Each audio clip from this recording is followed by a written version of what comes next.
Welcome to the second of our 4 distinguished lectures for the 2003-2004 academic year. Please take your seats. I'm going to begin with the land acknowledgement.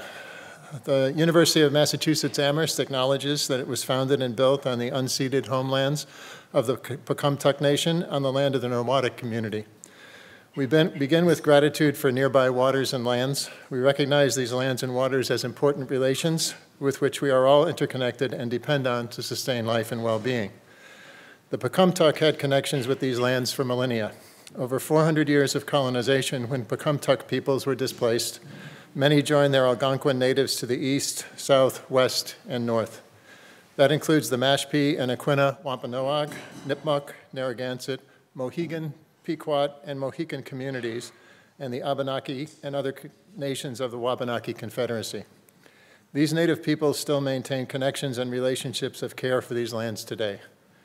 We also acknowledge that the University of Massachusetts Amherst is a land-grant university. As part of the Morrill Land Grant, portions of land from 82 native nations west of the Mississippi were sold to provide the resources to found and build this university. As an active first step towards decolonization, we encourage you to learn more about the native nations whose homelands UMass Amherst now resides and the indigenous homelands on which you live and work. We also invite you to deepen your relationship to these living lands and waters. I'm Provost Mike Malone. Thank you for joining us today for this distinguished faculty lecture, The Art of Jazz Improvisation, Conversations in Spontaneous Composition, presented by Jeffrey Holmes, professor in the Department of Music and Dance. Before we begin, let me just take one moment to explain how the event will proceed. After Professor Holmes' presentation, there'll be an opportunity for questions. Professor Holmes will then be presented with the Chancellor's Medal, the campus's highest recognition. At the conclusion of today's events, we'll have a reception with a menu prepared by UMass Dining, and a recording of this lecture will be posted on the Distinguished Faculty Lecture website in the coming days. It's now my privilege to introduce Joy Bowman, Dean of the College of Humanities and Fine Arts and Professor of History. Prior to being appointed Dean, Joy Bowman served as the Humanities and Fine Arts Senior Associate Dean for 2 years and Associate Dean for Research for 3 years. She was chair of the History Department from 2010 till 2016, has been active in the 5-College African Studies Council, which she chaired for several years. Dean Bowman, would you please introduce our distinguished lecturer?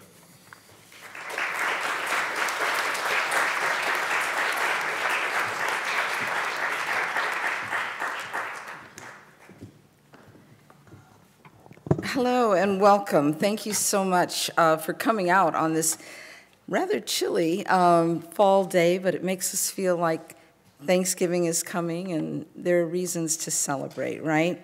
I'm delighted to be here today to introduce Professor Holmes, the acclaimed professor of music and director of jazz and African American music studies here at UMass.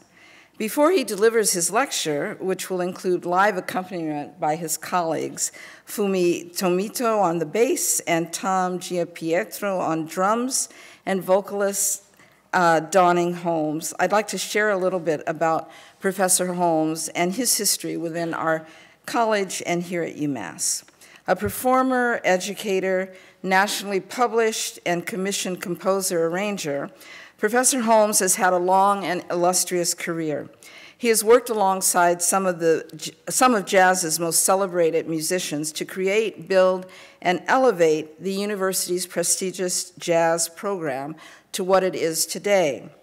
His history with UMass began in 1980 when the late Dr. Frederick Tillis, a seminal figure from the school's arts program, former director of the Fine Arts Center, and the hall is now named after him, and founder of our jazz program, recruited Professor Holmes to lead the newly developed Afro-American Music and Jazz Studies program.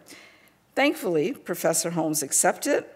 The two formed a close relationship and regularly played music together for years, even recording several albums. The Afro-American Music and Jazz Studies program is steeped in remarkable history. Aside from Dr. Tillis and Professor Holmes, Faculty members in the program included jazz legends such as pianist and composer Billy Taylor, drummer Max Roach, whose 100th birthday anniversary celebration will be next year, and one of the foremost scholars in African American gospel music, Horace Boyer. As well, multi-instrumentalist and composer Yusef Lateef, and saxophone composer and pioneer of the free jazz movement, Archie Shepp, joined the department. Together with Fred Tillis, Billy Taylor, and Max Roach, Holmes established the university's Jazz in July program as a way to help mentor jazz students. And I'm sure many of you have attended those events over the years, which bring an amazing just range of young, talented artists to the Valley every summer. That program, Jazz in July, is now 40 years old and continues to connect students with the country's top musical artists and educators for an intensive study in jazz improvisation. Today, Professor Holmes serves as the program's artistic director. He also directs the award-winning Jazz Ensemble One, which many of us were lucky enough to watch at the recent 49th annual Multi-Bands Pop concert during this year's homecoming. Under Holmes's leadership, the ensemble has gained national and international recognition for their work, and rightly so. They're pretty incredible. Outside of UMass, Professor Holmes has written music for artists such as John Abercrombie, the Big Apple Circus, Ernie Watts, Max Roach, Yusef Lateef, and numerous military, college, high school, and junior high school musical ensembles. He is a multiple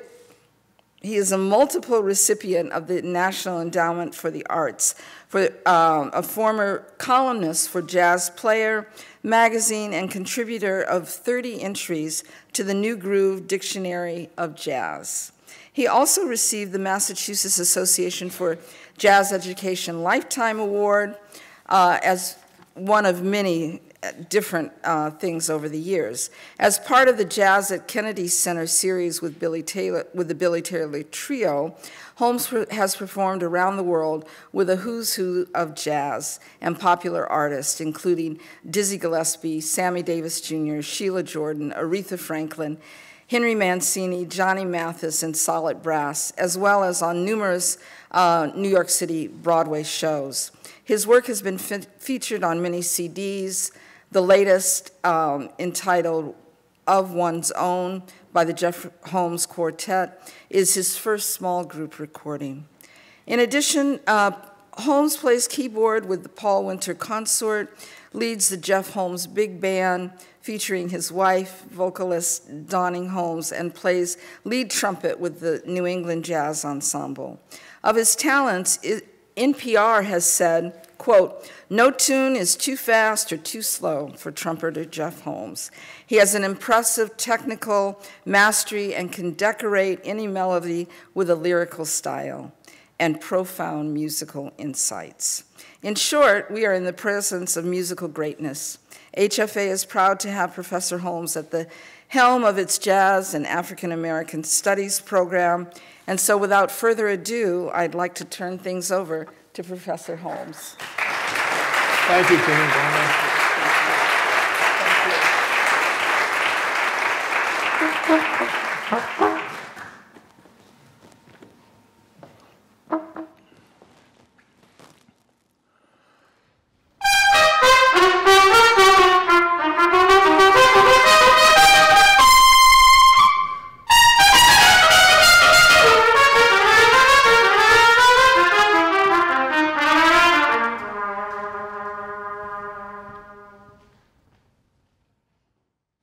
Good afternoon.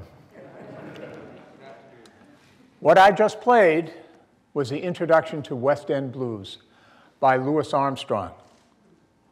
And jazz, all points lead back to Louis Armstrong. He is an amazing musician that we are able to go back to and listen to and learn the language, both as instrumentalists and as vocalists. And the line from jazz and all forms of American music today and going forward can be drawn directly back to the influence and contributions of the enduring African American culture. This music impacts everyone, and we're so pleased to perform it for you today, do a little bit of a history. We're going to cover about a 50-year period from the mid-20s to the early 70s. And while we might not get to every one of your favorite musicians, we hope that what we bring to you will provide variety, hopefully some context. I am going to be playing a number of transcriptions, which are the way in which we listen to a recording and write down what the performer has played, and then we study it and we learn it, and in that process, hopefully our language grows even more. And we have a line of very wonderful stars in jazz that we can go to and listen to. But we learn from everybody. We learn from the people that we play with every day. So there are all levels at which we can learn something from. I know that when I was growing up in grade school and into high school, that there were a number of musicians that I came in contact in my hometown of Lynnfield, Massachusetts, that might not have been national names, but I learned a lot of language from them. So it just doesn't have to be the stars. It's the other people that are there that want to put in the time for you. So with West End Blues, that was played by itself before the ensemble came in. The Hot Five came in after that. And the Hot Five was a studio assembled combo for Louis Armstrong to be featured with. And there were a few different iterations of this Hot Five, and there was also the Hot Seven. And these recordings, and Louis's most important recordings, happens mostly between 1928 and into 1930. And the Hot Five recordings and the Hot Seven recordings and the duo recordings and other recordings with Earl Father Hines are probably his most significant works.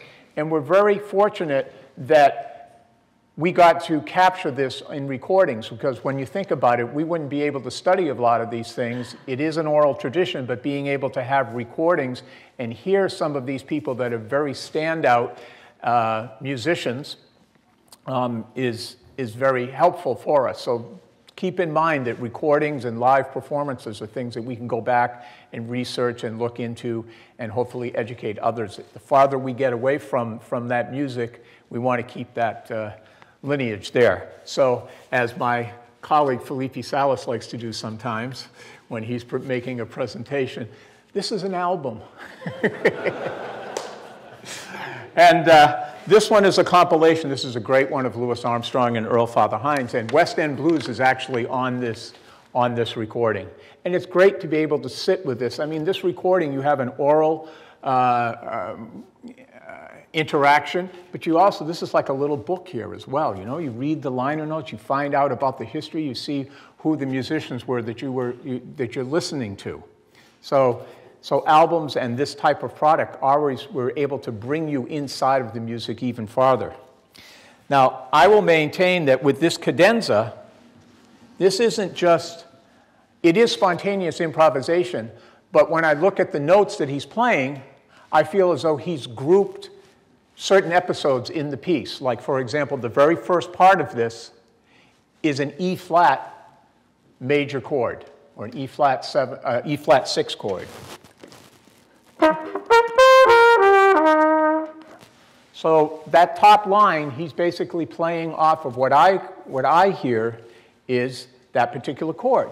And then he goes on to a B-flat chord, which in the blues would be the second chord that you would encounter.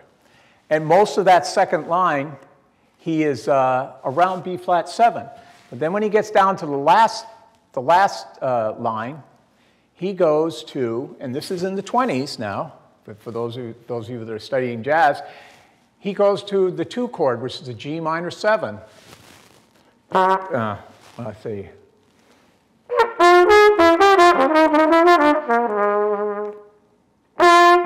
So F minor 7 in your key, G minor 7 in my key, and he makes those.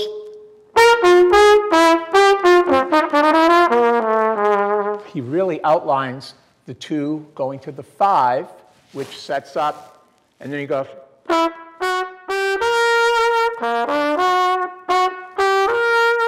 and he's back to the 1 chord, and then they start the blues. So I feel as though there might have been some of that connection to it. But just the sheer mastery of what he is doing there. It starts with quarter notes, it filters in a few eighth notes, then it goes into that ascending triplet line. It's almost like a roller coaster getting to the top. And then he cascades down, and he speeds up. He's not just doing it in any particular one beat.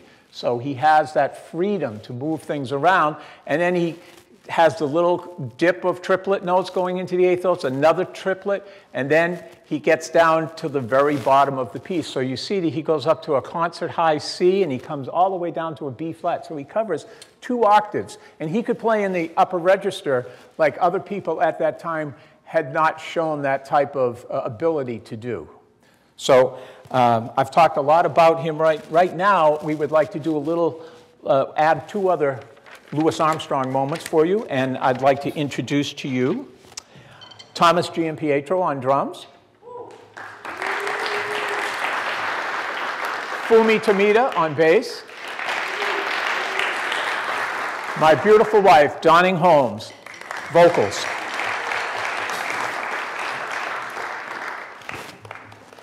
So we are going to play St. Louis Blues for you right now. It's a W.C. Handy piece, who considered himself the father of the blues. It was written in 1914, and he did a recording of it in the early 1920s. And his version is much peppier and is much more dance-orientated, and he even infused a tango feel, both in the introduction and in the middle of the piece. And it has more of a ragtime tango feel, so it's very upbeat. Not as conducive to the way in which the lyrics are put usually onto a blues, which is more soulful and slower. And we are going to do the Bessie Smith version, which is a very famous recording. It was done as a trio. Bessie Smith, the vocalist, Louis Armstrong as the cornet player, and Fred Longshaw playing a reed organ or a harmonium, where you have to pump pedals to keep the bellows going so that the instrument plays. Obviously, we don't have that instrument with us, so we are replacing that with the able assistance of bass and drums. And so there is Bessie Smith, and Donning is going to use some of Bessie Smith's affectations where there's a fast vibrato in her voice. She moves smears into notes, and she qualifies them as if she's tonally speaking of strife. And the instrumentalists oftentimes would imitate blues singers. And then as we got farther on, periodically now, then the singers started to sometimes imitate the instrumentalists' vocabulary.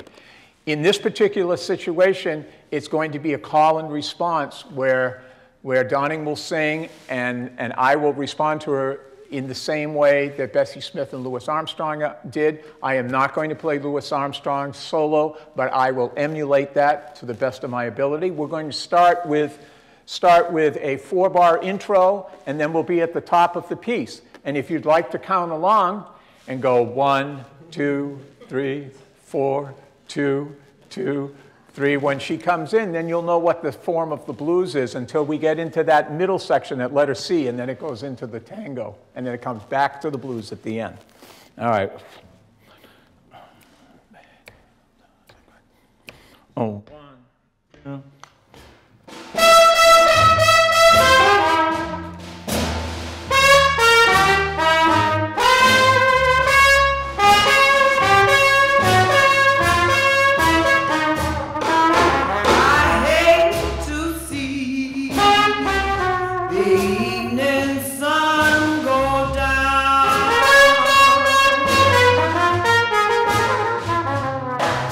I hate to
from me.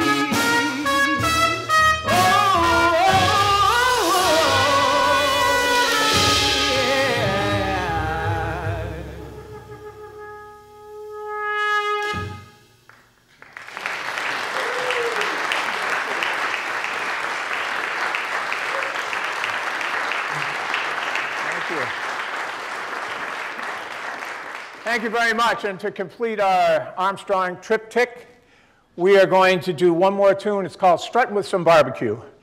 And here's the Hot Five that recorded that. That's Lil Hardin, who composed the piece at the piano and would be Lil Hardin Armstrong for a number of years as well. Louis Armstrong in the middle, Kid Ory on trombone, Johnny Dodds on the clarinet, and Johnny St. Cyr on the banjo. Again, you notice that there's no bass and drums on that. In the 20s, these types of instruments, at least in a recorded situation, were not as codified. You might hear a tuba sometimes. Sometimes when Baby Dodd started to play, he was starting to assemble the instrumentation that you see in a drum set. But again, we're going to make it work here, hopefully to your liking. So here's Strutting with Some Barbecue. This is one of the pieces that Dr. Fred Tillis and I used to do as a duo, and he would play it on the soprano sax and I would play the piano. And so it has extra meaning to me to be able to bring this to you. We're not going to play the melody. We're going to play a little bit of the melody on the way out. We're going to start with 4 bars from Tom to set things up, and then I'm going to play this solo. The solo is based on a 32-bar song form, which a lot of popular pieces were written on. This particular style of 32-bar form is probably more prevalent in the 20s than the ones that we're going to be coming up to. And it would be an A theme, and then a B theme, and then a repeat of the A theme, and probably a C theme. So each quarter of the 32 bars would have its own theme, but you'd hear the first theme twice, once at the beginning and once at the half. And at that half, right before you get into the 33rd bar, there'd be a 2-bar break, oftentimes, for the soloist to sort of step out from the collective improvisation that was very prevalent in the small ensembles that were playing in New Orleans, and then where this was, when this band was put together up in Chicago, and then moving over to New York. And another thing about this particular piece that's not exclusive, but provides a little different type of texture, is that instead of you hearing 1, 2, 3, 4, 1, 2, 3, 4 underneath the solo, we go into a stop time that only identifies 2 and 4. So I'm playing scoo, and Tom and Fumi are going to go 2, 4, 2, 4, 2, 4, 2, 4. So be ready for that. And you see where the solo break is there. There's more notes in it right there, like on the middle of the fourth line down. And then we come together here, bop, bop, bop, bop, bop, bop, bop, and then we're going to play an abbreviated coda of the melody. And we're going to play the Hot 5 ending, which again is a little like stop time figure that all 3 of us will play together. So here we go with Strutting with Some Barbecue, Hot 5, 1928, Louis Armstrong solo, drums and bass on 2 and 4. Not too fast for me.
Thank you.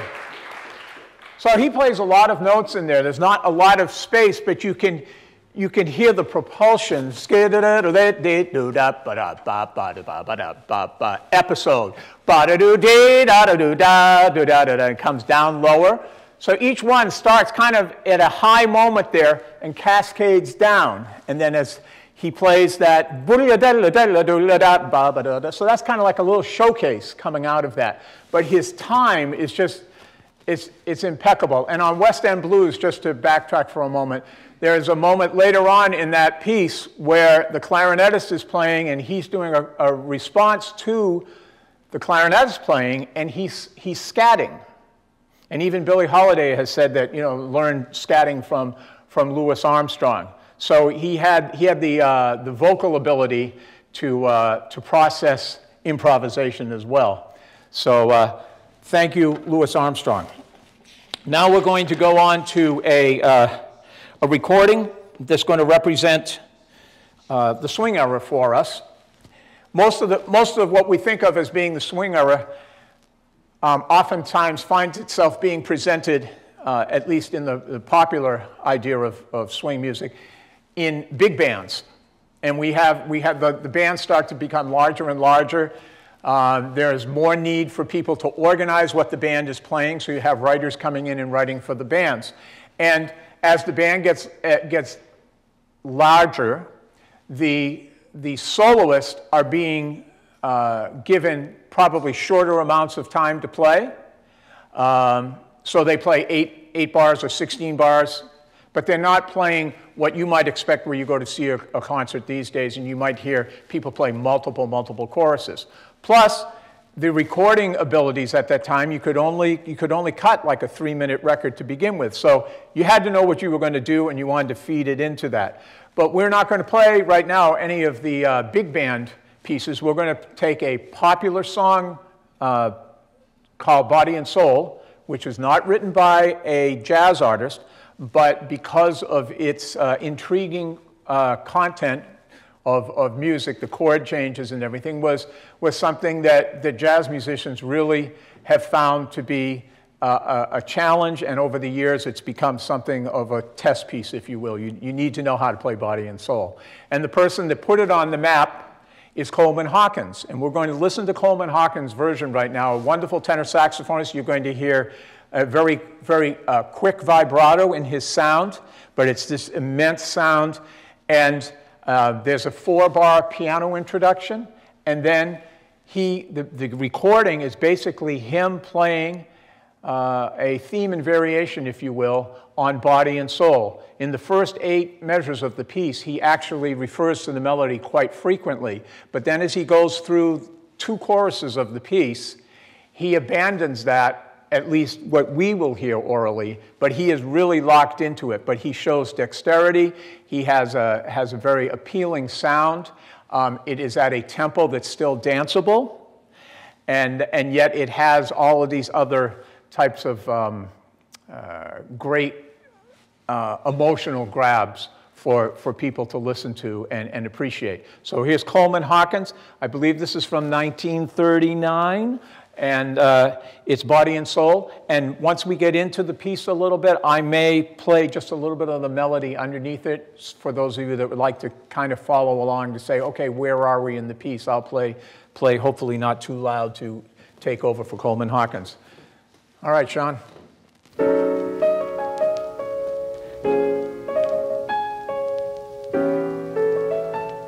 We like the sound of the record, too.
That's just so great.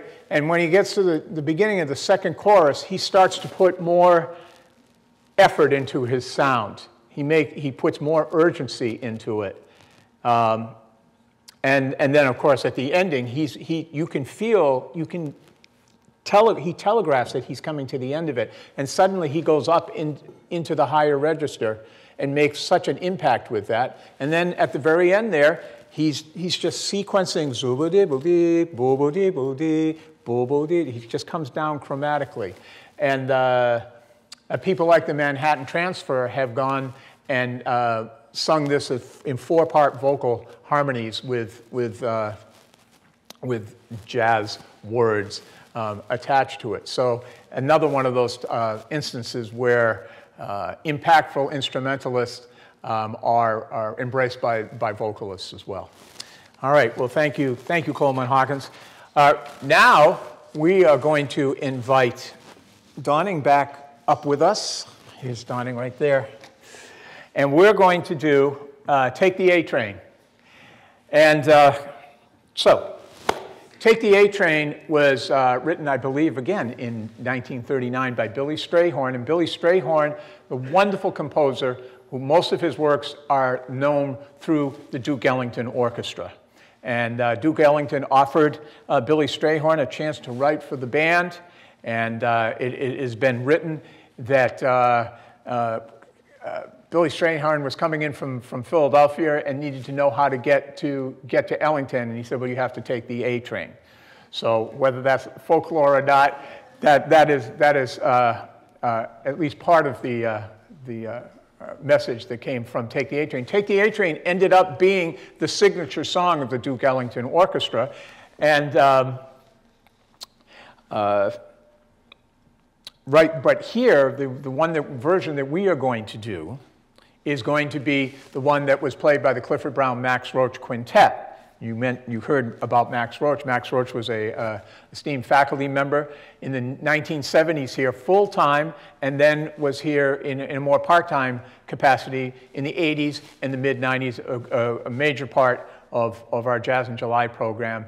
And, but in the 50s, and he was the elder statesman of the ensemble, Max Roach was put together with Clifford Brown, who was an up-and-coming trumpet player, a phenom, and the quintet that recorded it featured Harold Land on tenor saxophone. If you've never heard Harold Land, you should, because he's an excellent tenor saxophonist. George Morrow on bass, and Bud Powell's younger brother, Richie Powell, on piano.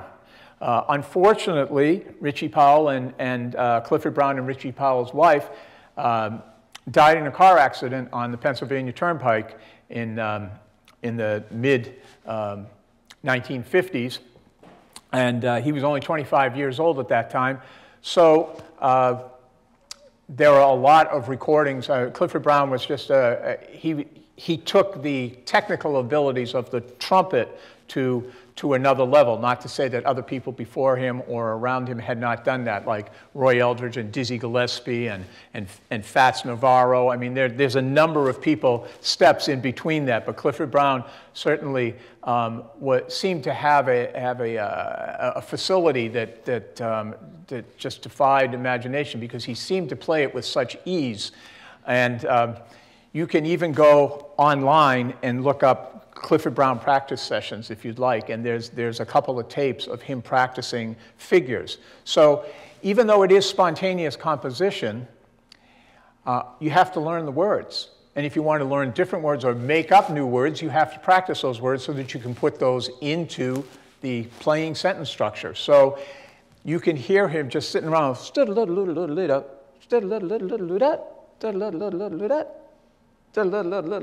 he's practicing it, and that's what most jazz musicians that you can hang their hat on as being great improvisers. That's what they do all the time. I hear Felipe Salas in the room next to me, always over there playing all the time. So we're going to do their version of Take the A Train, and most of you, if you know the piece.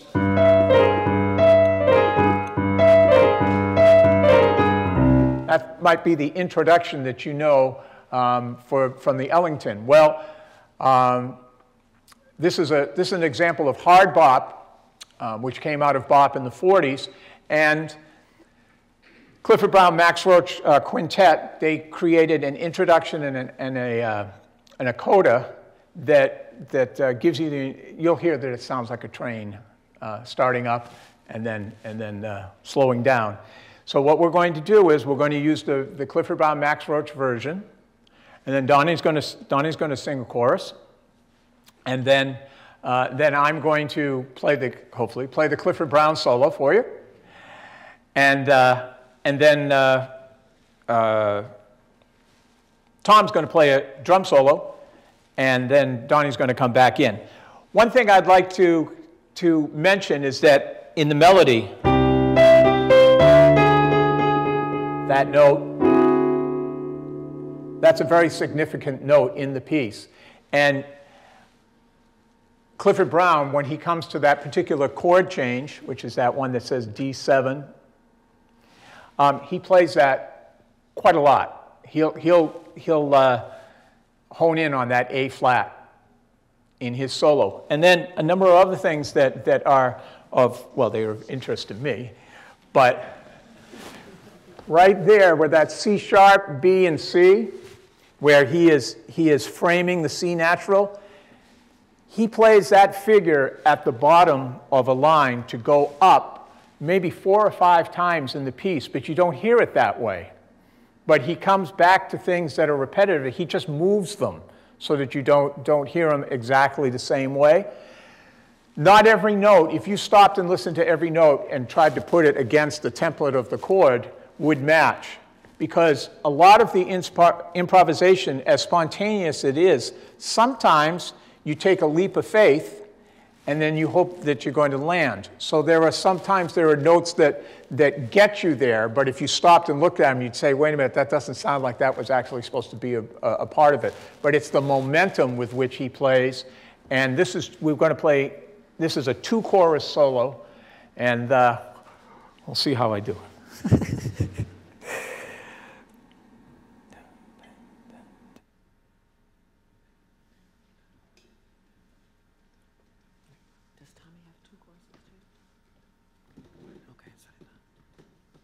This is Max Roach's beginning to the piece, by the way.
no time for the E.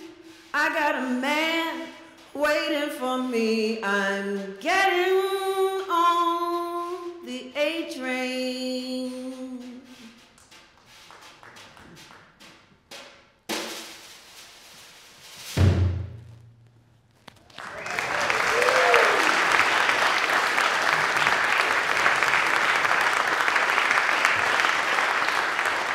Thank you. This was referenced. This picture is from 1979. The reason I know that is that I came here in January of 1980, and my esteemed colleague, Sal Markier, came here in 1979, 78, 79 season. So I know. So that's Max Roach on the left, Dr. Frederick Tillis, Dr. Boyer, and Sal Markier. And what can I say? So Max's 100th birthday will be in January of 2024. And there'll be, obviously, a year-long celebration. And the Fine Arts Center and the Department of Music and Dance are going to be putting on presentations probably in October, probably like a week of presentations in celebration of Max's contributions to music. And we're going to probably be doing one of Fred's pieces as well that he wrote specifically for Max. And also hoping to do a piece that I wrote for Max, and Max commissioned me to write for his quartet and the Uptown String Quartet as a double quartet. So I'm going to look forward to that a lot. And we've been talking a little bit about how artists are known for particular periods of time, and sometimes we want them to just play their hits, you know? I mean, like the Beach Boys. Everybody knows the Beach Boys from the 60s and maybe into the 70s, but they just want them to play the hits. Well, Max oftentimes talked about how he was in a time period in the 40s with Dizzy and Charlie Parker, and then he had that wonderful episode with Clifford Brown. But then he went on to do really active, socially active and relevant pieces in the 60s. He started M Boom as a percussion ensemble. There were a lot of things that he continued to do. So he did not, shall we say, rest on his laurels, nor did he just want to be associated with a particular time period. And so I think that was great of Max to be that way. And so I wanted to make sure that I recognize these people. Sal Markier was part of the jazz program. Dave Sploney was a part of the jazz program for many years as well. And great guys, just great guys, great musicians. So thank you very much for letting me. Let's have a round of applause for them, because I wouldn't be here if it wasn't for them. Thank you.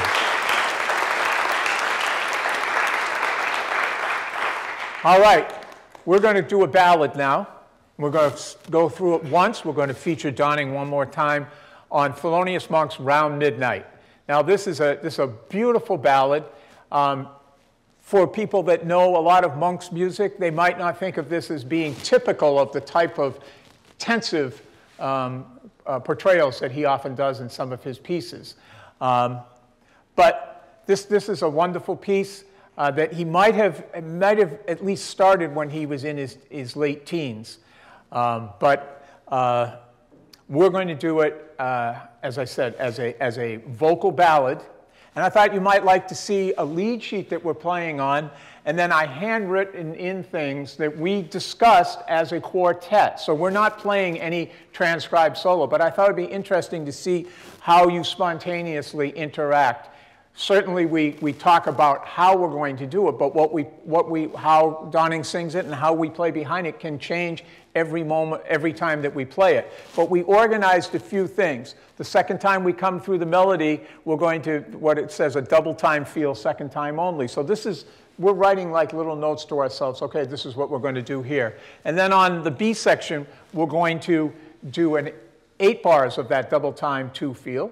And then we're going to go into something that sounds as if we're playing in 4, so it loses some of its ballad affectation, but we're building and building and building.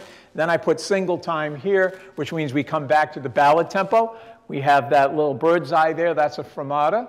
We stop on that, and then it's just Donning and I playing for the next period of it, and then it says on cue on the last note. So these are all things that we would write to one another so that we know what's going on. Now, obviously, if we're up on the bandstand, we might not write all of that down. We just know these things. But I thought it would be interesting for you to see that. For those of you that aren't, don't do that all the time, maybe you'd like to see that. So take it for. Let's have Donning come up and sing for us.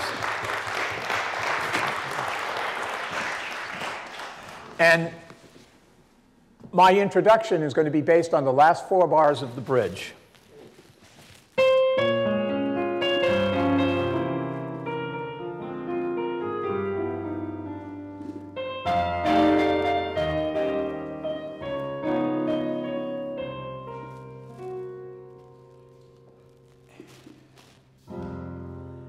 It begins to tell round midnight. I do very well till after sundown. Supper time, I'm feeling sad, but it really gets bad round midnight.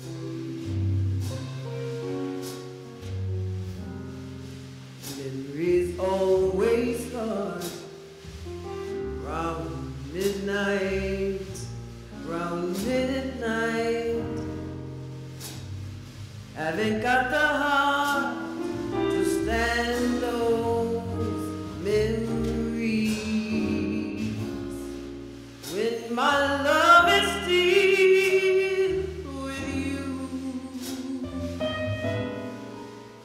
And old midnight knows it too.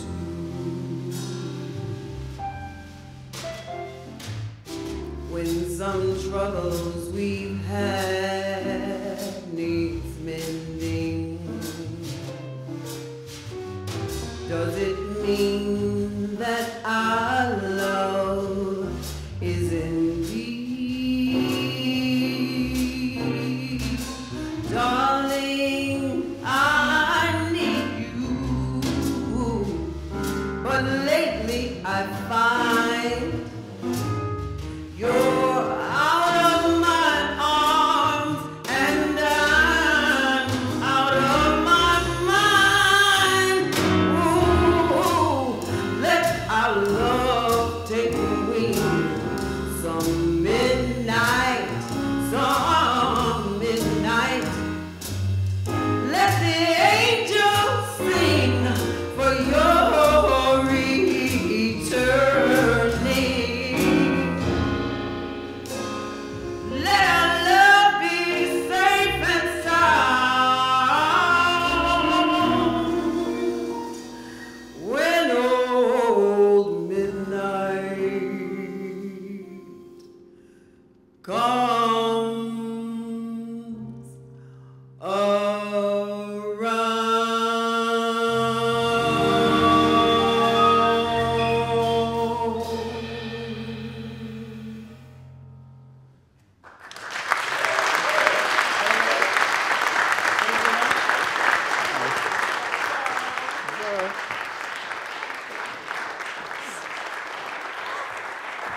All right, fine. Thank you. All right, right now we're going to do a Miles Davis composition, and it's titled So What? It is from one of the acclaimed recordings of all time, Kind of Blue, recorded in 1959, 5 times platinum, which may not sound like it's big in these days' markets, but that's a lot. That's a lot of jazz albums. It was very popular. It had, if you know anything about jazz, it's like the rhythm section is Jimmy Cobb on drums, Paul Chambers on bass, Bill Evans was brought back for this session. He had actually was no longer in the group, and Wynton Kelly had come in. Wynton Kelly plays on one of the 5 pieces that are on this particular recording, and then Bill Evans plays on the other 4. And I think people that know Bill Evans playing, that you can hear how he probably fits with the mindset of this particular album, which veers heavily away from playing loads of chord changes. In other words, those things that you see up there compactly into a piece, and allowing for more space and more freedom to just stay on one mode, which is a sound like on So What is based on the Dorian mode, this sound. And then when you put that into a ladder, it sounds like this.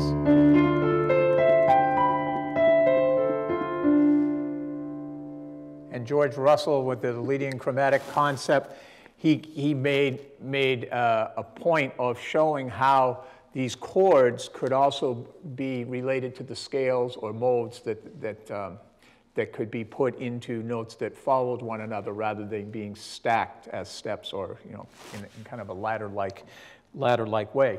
So this is one mode. We play the mode. It's a 32-bar form. So we play on D minor or D Dorian for 8 bars. Then we play on D Dorian again for 8 bars. Then we move up to E flat minor and E flat Dorian for 8 bars. And then we come back down to D minor. And I'm going to play the Miles Davis solo. There's 2 choruses to it. I love when he starts the second one here, and he goes.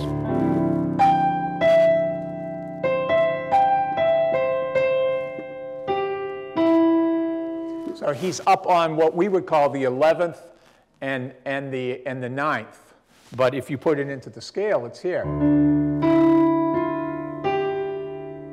But it sounds more exotic up there, I think, maybe. But I love how he uses bo-do-be-do, be-oo-dup, and he plays with much more of an arid. He doesn't play with that forward motion that Clifford's playing with. But Miles could play, he could play it all. He could play the hard bop. He can play what he's probably more famous for, that more arid, sometimes slightly flat, but not real flat. I mean, he's doing it for texture and for purpose, and identifying the importance of fewer notes and creating a soundscape. This piece also is going to be one where the bass is actually playing the melody. And you go, bo-do, bo-do, do-do, and then the horns would respond to that. Oh yes, the other horn. Did I mention it's Miles Davis, Cannonball Adderley on alto sax, and John Coltrane on tenor sax. I mean, it is right up there. Just unbelievable players, all of which would have great careers. And Miles Davis's bands, the iteration of his bands in the 50s and the 60s, those people, Wayne Shorter, Herbie Hancock, Chick Corea, all these people go on and have these ridiculous careers on their own. So I'll be responding to Fumi's playing the melody. It's just that one melodic germ that happens in each one of the 8-bar phrases. Then I will play Miles' solo, and then Fumi's going to play a truncated bass solo at the end of it. So here's Miles Davis's So What. Is that good? Yep.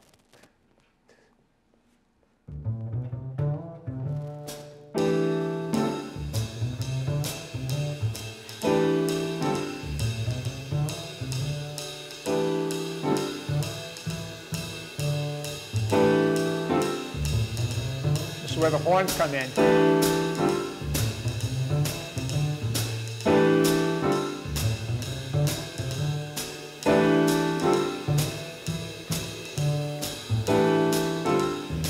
Drop a half step.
Thank you. Thank you very much. We have one more tune that we have prepared for you, and then if you're so moved, we'll try to put together a piece for you right after that. I'd like to have my beautiful wife come back up, Donnie. And we're going to do Chick Corea, Spain. Chick Corea was born in Chelsea, Massachusetts. And he played with Miles Davis for a while, but Chick Corea is one of those people another one of those people that played in a variety of different styles. He could play solo piano. This particular tune, Spain, comes from an album in 1973 or 72. I think it was recorded in 71, entitled Light as a Feather. And by the next year, he was on to a different Return to Forever band that was much more electric and more fusion orientated, even though this one kind of fuses some different sounds. But the Light as a Feather is very appropriate because he has Stanley Clarke on bass, who was probably about 20 years old, I think, at that time. He was about 10 years younger than Chick at that point. He has Joe Farrell, who was a wonderful tenor saxophonist and a flute player. And if you look up his discography, you'll find him on pop albums and a lot of different places that you might not have known that he had played. And Airto on drums and percussion, and Flora Purim, who was Airto's wife, but a wonderful artist in her own right. And the voice on this particular piece is not used with lyrics. It's used as another instrument. And Chick on this album, Light as a Feather, he's also playing the Fender Rhodes, which people like Herbie Hancock, Joe Sample, Bob James, you know, they popularized that Fender Rhodes sound, the electric piano, and he uses his right hand, oftentimes will play a melody with the flute, or if the vocal is lyricized, the flute and the piano would be darting in unison around, playing things around the melody, like on Your Everything, if you hear that one. So we're going to play the melody. I crossed out the first ending because we're not going to play that for brevity's sake. If you can see the B that I wrote in, that's where you guys get to participate if you'd like. If you know Spain, then you'll know what you need to do. But in the recording, when it gets there, so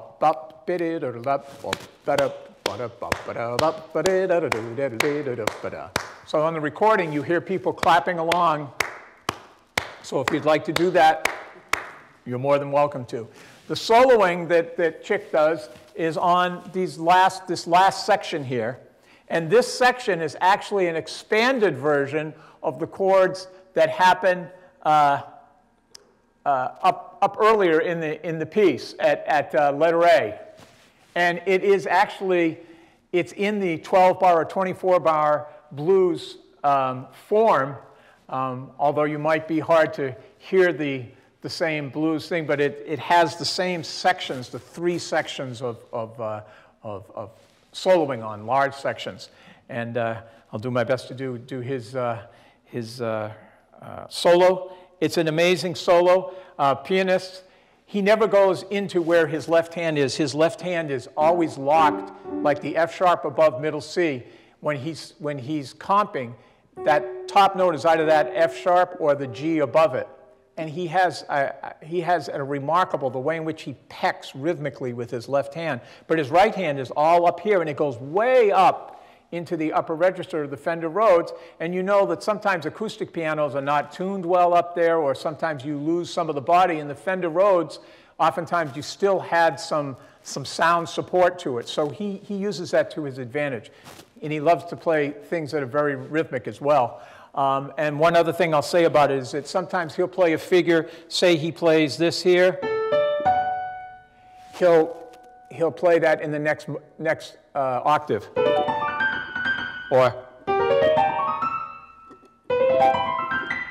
So he'll take what he plays in a lower octave and then he will play it in the next octave, almost as pianists often do, play arpeggios. But now he's playing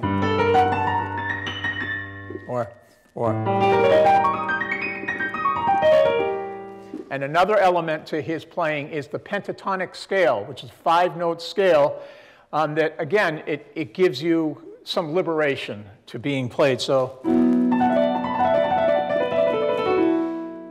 but he can play it over this.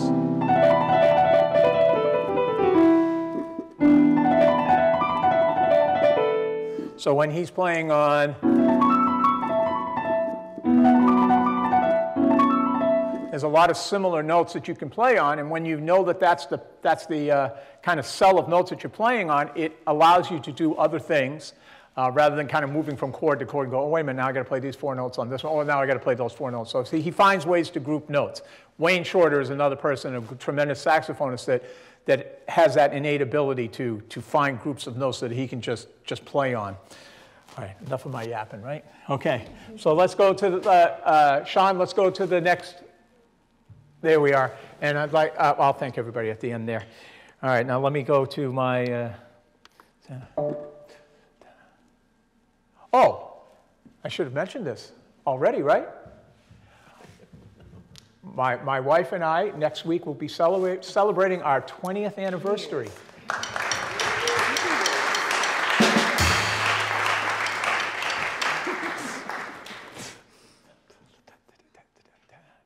One, two,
Thank you.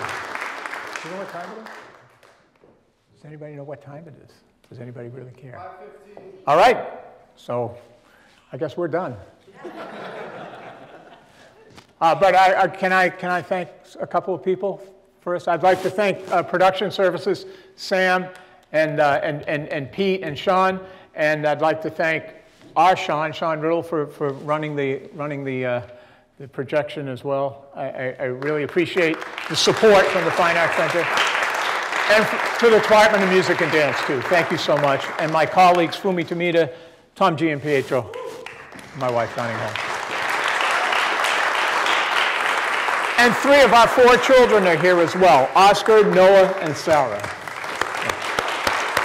All right, I'm done.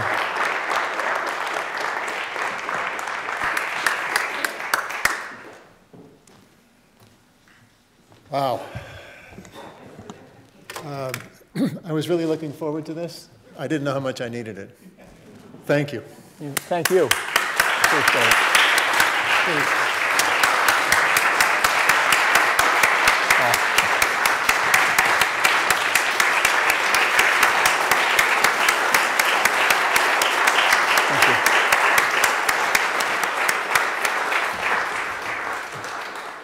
We do have just a moment for a couple of quick questions if anyone would like to ask.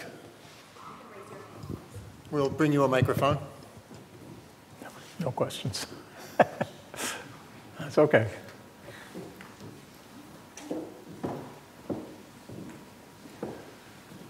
It's now my pleasure and privilege to present you, Professor Holmes, on behalf of Chancellor Reyes, the Chancellor's Medal, the highest honor the university bestows.